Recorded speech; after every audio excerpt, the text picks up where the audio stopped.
கிளப்ல இருக்கிற Jayant ரமேஷும் taxi driver விஷயத்தில் வாட்ச் பண்ணுறாங்க. ஜெட் ஏர்வேஸில் மும்பைக்கு போகிறதுக்கு அவன் டிக்கெட் புக் பண்ணியிருக்கான். இப்போ டைம் 8:30, 10 மணிக்கு அந்த ஃப்ளைட். செக்கிங் டைம் ஆரம்பிச்சிட்டாங்க. அவன் எந்த டைம்லையும் உள்ளே வரலாம். உங்களையும் என்னையும் தவிர இங்கே இருக்கிற எந்த போலீஸ்காரங்களுக்கும் இந்த ஆப்ரேஷன் பற்றி தெரியாது. ஓகே விஸ்வா, எந்த காரணத்துக்காகவும் அவன் தப்பிக்கக்கூடாது. அது மட்டும் இல்லை, அப்பாவி பொதுமக்களுக்கு எந்த ஒரு தொந்தரவும் இல்லாமல் இருக்கணும் இந்த ஆப்ரேஷன். நீங்கள் ஏர்போர்ட் உள்ள இருங்க, நான் வெளியே இருக்கேன். சார்,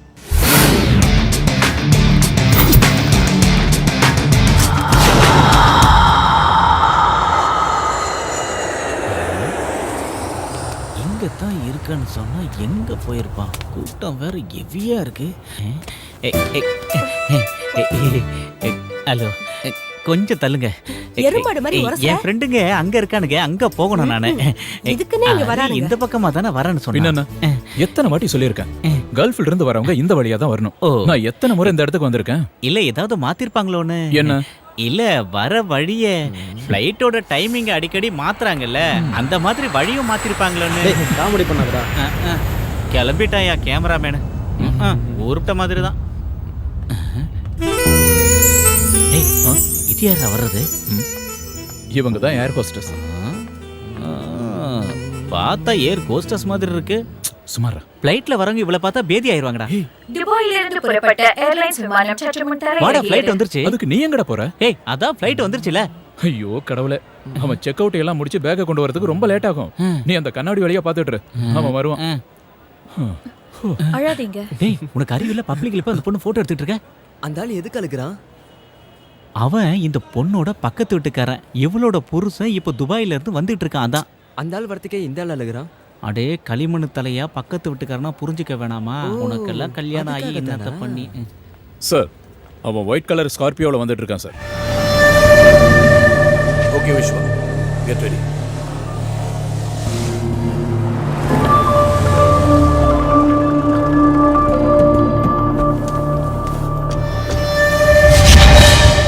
ஏய் பிரபு,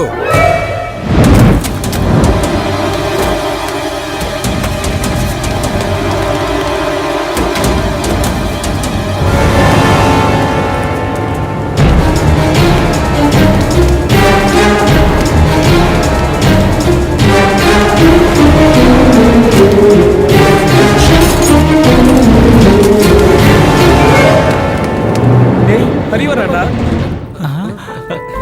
ஹாய் ஹரி. ஹாய். டேய், நான் வேகமா போய் வண்டி எடுத்துட்டு வரேன்டா. சீக்கிரம் கொஞ்சம் நகருங்கம்மா. நகருங்க.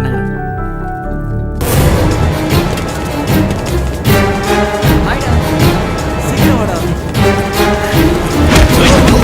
ஹரி. It's okay. கண்ணு முன்னு தெரியாம அவன் ஓடி வரான். அவன் ஏதோ ஃப்ராடுன்னு நினைக்கிறேன். போலீஸ்காரங்க சரி, வா வா வா.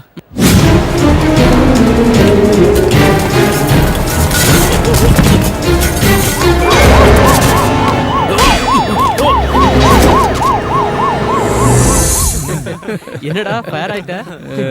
எதுவும் பொண்ணை லவ் பண்றியா என்ன? ஏய், சுரேஷ் எங்கடா போயிட்டான்? வண்டி மாத்துறதா? பென்ஸ் எடுத்துட்டு வரான் பாரு. ஹாய் ஹரி. ஹாய். சரக்கு இருக்குல்ல, வா. ஹரி, பயணெல்லாம் எப்படி இருந்துச்சு? இது வரைக்கும் நல்லா தான் இருந்தது. ஆனா இதுக்கப்புறம் தான் வா வா, அந்த ஆண்டவன் தான் காப்பாற்றணும்.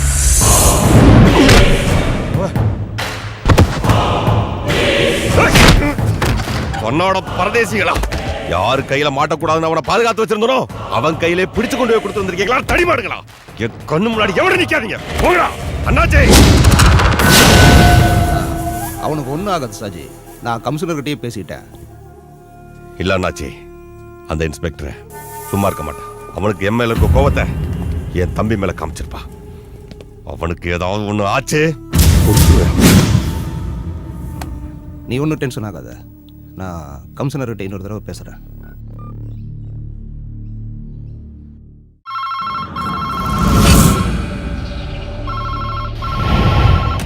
ஹலோ, இருக்கார் சார், கூப்பிடுறேன். சார், மேலிடத்துலேருந்து ப்ரெஷர் பண்ணுறாங்கன்னு நினைக்கிறேன். Commissioner line. ஜேக்கப் அலெக்சாண்டர், என்ன நினைச்சிட்டு இருக்க? புரியல சார். ஷாஜியோட தம்பி பிரபுவை அரெஸ்ட் பண்ணி வச்சிருக்கியே, எதுக்காகயா? அவன் சாஜியோட தம்பியா இல்ல வேற யாரோட மச்சானான்னு எனக்கு தெரியாது சார். எனக்கு கம்ப்ளைண்ட் வந்துச்சு, அவனை பிடிச்சேன், அவ்வளவுதான். என்னையா கம்ப்ளைண்ட்? என்னையா ஓவரா பேசிட்டு இருக்க? இந்த நிமிஷமே பிரபுவை ரிலீஸ் பண்ணி ஆகணும். This is my order. புரிஞ்சுதா? சாரி சார், அவனை விட முடியாது. அது நீங்க இல்ல, எந்த கொம்பனே சொன்னாலும். யூ கோவப்படாதீங்க சார், நான் சொல்றத கொஞ்சம் கேளுங்க. Padmavathi high school PT master Mohammed ஃபைசலோட மக தனுஜாங்கிற பொண்ணை கற்பழிக்க ட்ரை பண்ணனால நான் பிரபு அரெஸ்ட் பண்ணியிருக்கேன். ரிட்டர்ன் கம்ப்ளைண்ட் டேபிள் மேல இருக்கு. Section 376 attempt to rape. ஜாமீன் கிடைக்காதுங்கிற விஷயம் நான் உங்களுக்கு சொல்லி புரிய வைக்க வேண்டியதில்லை. எஃப்ஐஆர் போட்டு முடிச்சாச்சு சார்.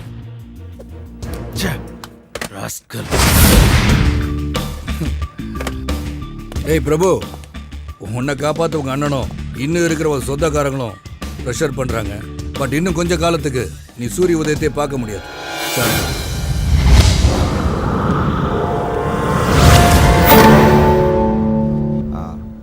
சரி சார். புரியுது. இனிமேல் நாங்கள் பார்த்துக்குறோம். அட்டெம்ப்ட் ரேப் 376 சார்ஜ் பண்ணியிருக்காங்க. ரொம்ப இக்கட்டான சூழ்நிலையா இருக்கு. அப்போ நான் அட்வொகேட் கிட்ட பேசினேன், ஆனால் அவரும் முடியாதுன்னுட்டாரு. இதுக்கு ஒரே வழிதான் இருக்கு. அது என்னன்னு தான் தெளிவா சொல்லுங்க அண்ணாச்சி. கம்ப்ளைண்ட் கொடுத்தது யார் தெரியுமா? Padmavathi high school PT master Mohammed ஃபைசலோட பொண்ணு தனுஜா. அவ தான் கேஸ் கொடுத்துருக்கா.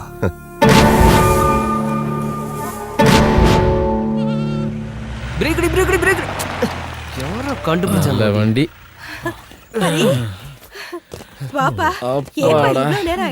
ஆமாப்பா, என்னாச்சு? சுரேஷோட வண்டியில இவ்வளவு நேரத்துல வீட்டுக்கு வந்ததே ரொம்ப அதிசயம். டேய் நக்கெல்லாம் பண்ணாதடா. வீடு கம்மியா இருந்தாலும் உங்க அத்தனை பேரையும் பத்திரமா கொண்டு வந்து சேர்த்திருக்கேன்ல, அதான் இந்த சுரேஷ் வண்டியோட ஸ்பெஷாலிட்டி. என்ன நான் சொல்றதெல்லாம் சரிதானே? அதுக்கப்புறம் இவ்வளவு லக்கேஜையும் இத்தனை பேரும் ஃப்ரீயா உட்கார்ற மாதிரி இந்த ஊர்ல வேற வண்டி இருக்கான்னு சொல்லுங்க. அதான் இந்த சுரேஷ் வண்டியோட ஸ்பெஷாலிட்டி. வண்டி பத்தி எங்களுக்கு நல்லாவே தெரியும். போத்து கோபா, நீ போய் அந்த பேக் எல்லாம் எடுத்துட்டு வா. சுரேஷ் வாடா. வாமா. என்னப்பா இது இப்படி அழைச்சு போயிட்ட? டேய் லக்கேஜ் சீக்கிரம் வச்சிட்டு வாங்கடா, ரொம்ப டயர்டா இருக்கு, சரக்கு அடிக்க போகணும். What nonsense are you talking? நீங்க சொல்லி தானே கேஸ் ஃபைல் பண்ண. எதுக்கு இப்போ பயந்து பின்வாங்குறீங்க? மன்னிக்கணும் சார், இதுக்கு மேல வேற எதுவும் கேட்காதீங்க. கேஸை கண்டினியூ பண்ற மனநிலையில நாங்க இல்ல. அதனால தான் நானும் கேட்கிறேன். வை, எதுக்காக கேஸ் வாபஸ் வாங்குறீங்க? யாராவது மிரட்டினாங்களா? சொல்லுங்க, யாராவது உங்களை பயமுறுத்தாங்களா? உங்களை மாதிரி படிச்சவங்களே இப்படி இருக்கனால தான் டெல்லியில ஓடுற பஸ்ல கற்பழிக்கிற அளவுக்கு நம்ம நாட்டுல வக்ர புத்தி அதிகமாயிடுச்சு. என்ன காரணம்? எதுக்காக காப்பாத்த நினைக்கிறீங்க? சொல்லுங்க சார். மேற்கொண்டு எதுவும் கேட்காதீங்க. நான் எதுவும் சொல்ற மாதிரி இல்ல. எனக்கு இருக்கிறது ஒரே பொண்ணு. எனக்கு இவ உயிரோட இருக்கிறது ரொம்ப முக்கியம். ஏதோ நடக்க கூடாததெல்லாம் நடந்து போச்சு. அதுக்காக சம்பந்தப்பட்டவங்க மேல கம்ப்ளைண்ட கொடுத்து கோர்ட்டு கேஸ்னு ஏறி எங்க மானத்தை இழக்க நான் விரும்பல சார். அது நீங்க கம்ப்ளைண்ட் கொடுக்கறதுக்கு முன்னாடி யோசனை பண்ணிருக்கணும். தேடி பிடிச்சு அரெஸ்ட் பண்ண பிறகு ஒரு கோலை மாதிரி பின்வாங்குறீங்களே. ஆயிரக்கணக்கான மாணவர்களுக்கு படிப்பு சொல்லித்தர ஆசிரியர் நீங்க. நீங்களே இப்படி பயந்து போனா அவன மாதிரி குற்றவாளிங்க அதிகமாயிருவாங்க. சாரி சார், நான் கேஸை வாபஸ் வாங்கிக்கிறேன். Good afternoon mister inspector. I am advocate Ravishankar. Prabhu ஜாமீன்ல எடுக்க வந்திருக்கேன். எதுக்கு வக்கீல் ஜாமீன்? என் தம்பி பேர்ல என்ன கேஸ் இருக்கு? ஒன்னும் இல்ல. இந்த இன்ஸ்பெக்டர் என்ன பழி வாங்க முடியாம என் தம்பி மேல போட்டு சோடிச்ச பொய் கேஸ். இந்த பணம் காட்டுனரி சாஜியோடையும் அவன் தம்பியோடையும் ஒரு ரோமத்தை கூட எவனும் தொட முடியாது. அப்படி ஒருத்தர் இன்னும் பிறக்கவே இல்லை. அப்படி பிறந்தாலும் நான் அழிச்சிடுவேன். ஞாபகம் வச்சிருக்கியா? ஒன்னு நான் இங்கிருந்து 2 தடவை டிரான்ஸ்ஃபர் பண்ணியிருக்கேன். திரும்பவும் நீ இங்கே வந்திருக்க.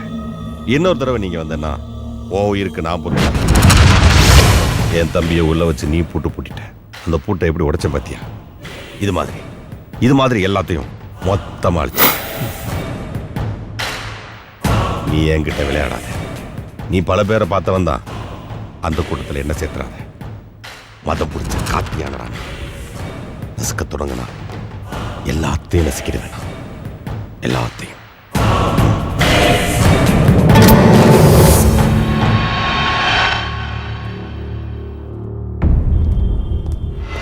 நில்லடா.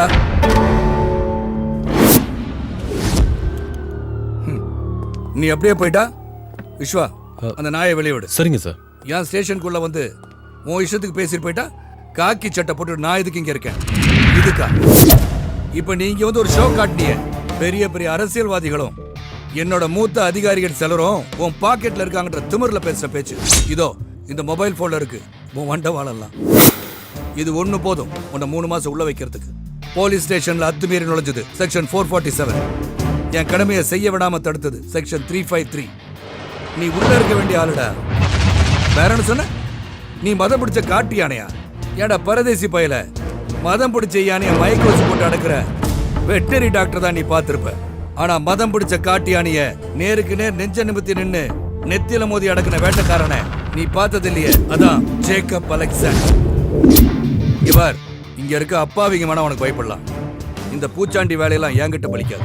என்ன ஜெயிக்கணும்னா இன்னும் 7 ஜென்மம் நீ எடுக்கணும். நீ சொன்னிய என்ன 2 தடவை இங்க இருந்து டிரான்ஸ்ஃபர் பண்ணிட்டேன்னு. என்ன இப்ப இங்க வர வச்சது என்ன நம்புற இந்த ஊர் மக்கள். அவங்க என் கூட இருக்கிற வரைக்கும் உன்னால என்ன ஒன்னும் பண்ண முடியாது. இப்ப நான் நினைச்சா உன்னை என்ன வேணாலும் செய்யலாம். சில புறம்போக்கு பொறுக்கிங்க மேலையும் லோக்கல் பிக் பாக்கெட் மேலையும் போடுற மகா கீழ்த்தரமான கேஸ்ல உன்னை உள்ள தூக்கி வைக்க எனக்கு இஷ்டம். ஆனா உனக்காகவே ஸ்பெஷலா ஒரு சுருக்கு ரெடி பண்றேன். உன் திமிரையும் உயிரையும் முடிக்க போற ஒரு சுருக்கு. அது இன்னும் சில நாட்கள் இல்ல, மணிக்கணக்கில் முடிக்கிறேன். Your countdown starts now. அது வரைக்கும் நான் பிச்சை போட்ட உசுரை எடுத்துக்கிட்டு ஓடா பரதேசி.